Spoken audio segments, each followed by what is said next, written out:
Bom dia, boa tarde, boa noite, boa madrugada para quem nos assiste aí no nosso curso de licenciatura em Geografia na modalidade à distância, nos nossos 5 polos de apoio presencial. Eu falo aqui do campus Litoral Norte, da nossa universidade. Talvez o som não fique muito bom porque eu estou na rua, vim gravar um vídeo aqui um pouco afastado de onde passa o pessoal. Mas está bacana aqui, depois eu faço um teste para ver se o som vai ficar audível para vocês ou não. Gente, essa semana a gente começa o nosso 4º módulo, né, da nossa disciplina de História Fundamentos da Geografia. Então, como eu tenho feito sistematicamente, esse é o videozinho introdutório desse módulo, tá? A gente tem os 2 módulos passados que tem tarefas avaliativas. Não deixem de enviar as tarefas, por favor, tá? Tem análise de livro didático, ainda muita gente não enviou ou fez como rascunho, tem que clicar em enviar, gente, senão a gente não tem acesso, tá? E tem a tarefa da semana passada, que é o chamado duelo de autores, que vai ser a mesma tarefa para essa semana, tá? Essa altura do campeonato, eu acho que vocês já devem ter percebido que os nossos 2 livros que a gente está usando, o Geografia e Pequena História Crítica, do Antônio Carlos Robert Moraes, e o Geografia e Ciência da Sociedade, do Manuel Corrêa de Andrade, ao final da disciplina, muito provavelmente a gente vai ler eles inteiros, né?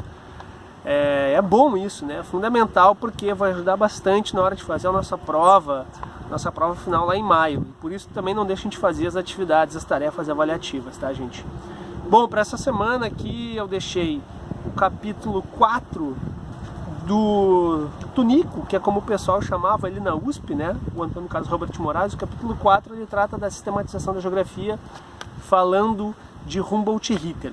Primeiro que o Tunico, como sendo um autor de base marxista, materialista histórica dialética, ele remete muito ao padrão ou à forma como se engendravam as relações na Alemanha lá da virada do século XVII, aliás, desculpa, do século XVIII para o século XIX, né?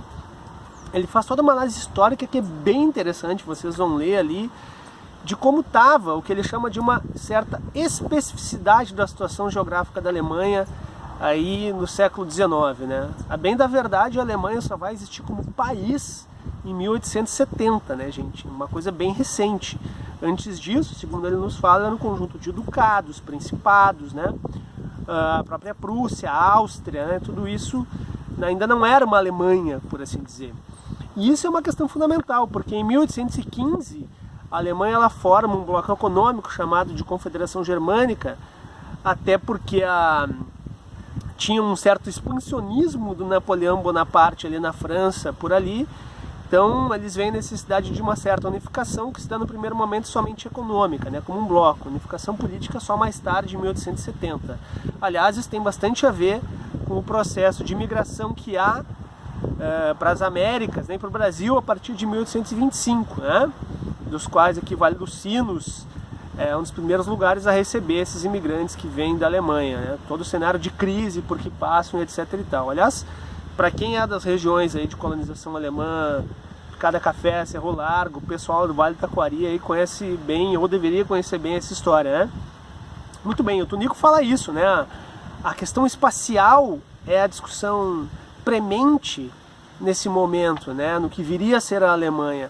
Isso se dá muito em função do caráter tardio, segundo o Tunico, que o capitalismo entra, né, na Alemanha aí no século XIX. Ao contrário da França e da Inglaterra, que vivenciaram as chamadas revoluções burguesas, a Inglaterra com a sua Revolução Gloriosa, o que dá base para a Revolução Industrial, e a França com a sua Revolução Francesa, onde a burguesia que está nas cidades derruba as monarquias absolutas, né, no caso da França, na Alemanha esse processo não aconteceu. Então o quadro que vem da Idade Média é um quadro do feudalismo que mantém essas estruturas sociais, políticas e a sua estrutura fundiária, fundamentalmente, né? O que o Tunico vai nos colocar. Ou seja, o capitalismo penetra nesse cenário. Isso quer dizer que vai manter uma aristocracia feudal, que tem grandes extensões de terra, uma aristocracia latifundiária, e o mercado vai penetrar a partir desse tipo de relação. O que gera um quadro que é diferente do restante da Europa nesse momento histórico. Por isso, segundo o Tunico, a discussão sobre unificação vai ser fundamental. E por isso a discussão sobre espaço, sobre geografia era algo fundamental, né, neste momento. É justamente baseado nisso, nesse caráter tardio de penetração das relações capitalistas nesse país da Alemanha, é que vai ter todo um contexto para que a geografia nasça como ciência a partir daí. A gente viu até agora que a gente tinha um pensamento geográfico, a gente tinha conhecimento geográfico espalhado pelo mundo, mas não como ciência. Como ciência vai nascer somente no século XIX. E para isso é fundamental, como diz o Tunico aqui, os trabalhos de duas pessoas, né, da Alemanha nesse momento. O primeiro é um cara chamado Alexander von Humboldt, que você já deve ter ouvido falar, né? Aliás, o irmão dele, William von Humboldt, é responsável pelo surgimento da primeira universidade tal como nos conhecemos hoje, que é a Universidade de Berlim, na Alemanha, né? Hoje chamada Universidade Humboldt. Mas o Alexander von Humboldt, que é que nos cabe, era um viajante naturalista, né? Que antes do Darwin, assim como vários outros, também fez viagens ao redor do mundo. E a viagem mais famosa, aliás, do Humboldt, foi justamente aqui para o continente americano, na virada ali de 1799 para 1800, ele ficou 5 anos viajando. Então ele veio, desembarcou na Venezuela, né, que ainda não era um país, era o reino da Nova Espanha, né, enfim. Mas deu uma volta na Venezuela, foi para a Colômbia, chegou até o Pacífico, foi para o Peru. No Peru fez vários estudos, passou no Equador, né, ele subiu o vulcão Chimborazo, na época que se imaginava que era o mais alto do mundo. Foi para o Peru, de lá foi de navio até o México, deu mais um rolê no México, foi até Cuba e voltou. Essa viagem dele foi muito importante, né? Uma que a própria corrente marítima que costeia ali o Chile e o Peru leva o nome dele, né? A corrente de Humboldt, uma corrente fria muito importante aí, inclusive para a dinâmica climática global. Mas o Humboldt, quando volta, ele sistematiza esses estudos que ele fez nessa viagem e publica 2 obras que são fundamentais, aí, que são precursoras da geografia como ciência. A primeira se chama Quadros da Natureza, né, mais descritiva, e a segunda, mais importante para a geografia, se chama Cosmos, né? Olha que interessante esse nome, né? E é a partir disso que começa a gente ter uma geografia mais sistematizada como ciência, né? Como vai ser a partir desse momento. O Tunico, inclusive, ele ressalta na obra do Humboldt, o primeiro capítulo do Cosmos se chama Dos Graus de Prazer que a Contemplação da Natureza proporciona. Olha que interessante, de fato, né? Pô, a gente vai ler uma paisagem assim, é muito legal, muito interessante, proporciona prazer. É que para o Humboldt, segundo o Tunico, essa contemplação, ela propiciaria uma explicação, ou seja, a primeira coisa eu tenho que contemplar a natureza, e dessa contemplação vai vir a explicação. Então não era totalmente científico, ainda não tinha exatamente um método, mas para o Tunico, esse empirismo, essa observação, aliás, para o Humboldt, né, o Tunico falando do Humboldt, essa observação propiciaria uma explicação daquilo que a gente está vendo.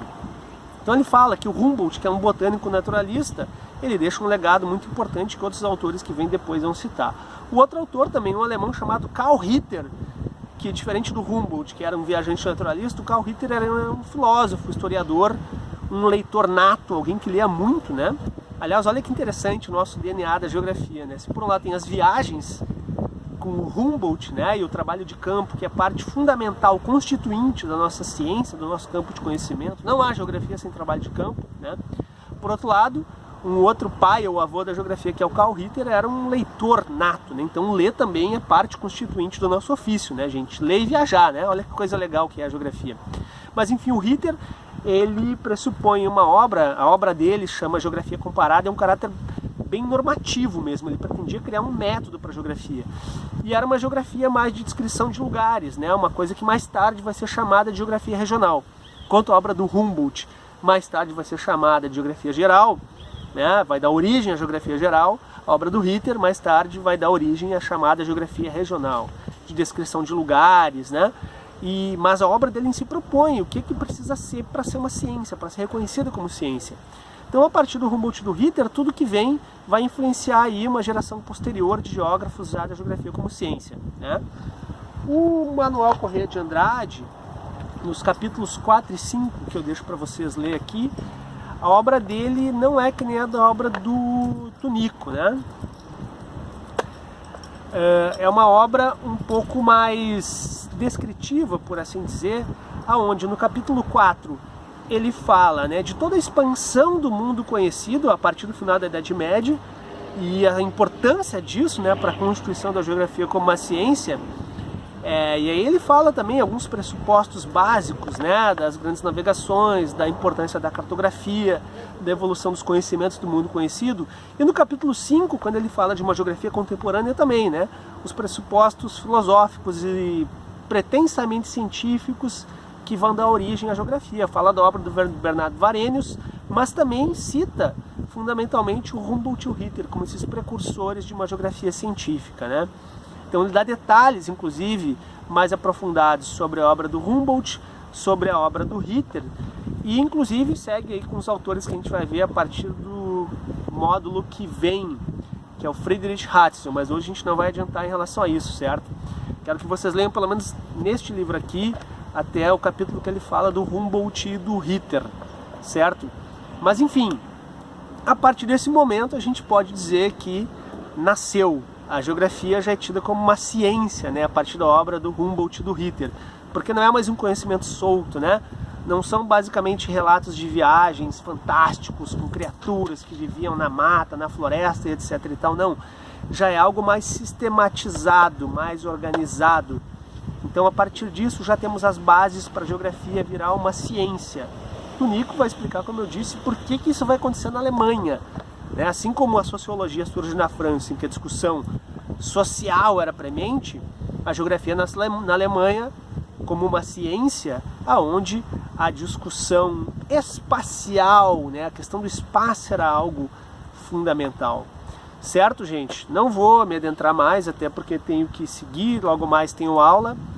Não deixem de fazer as atividades e até semana que vem. Tchau, tchau, galera.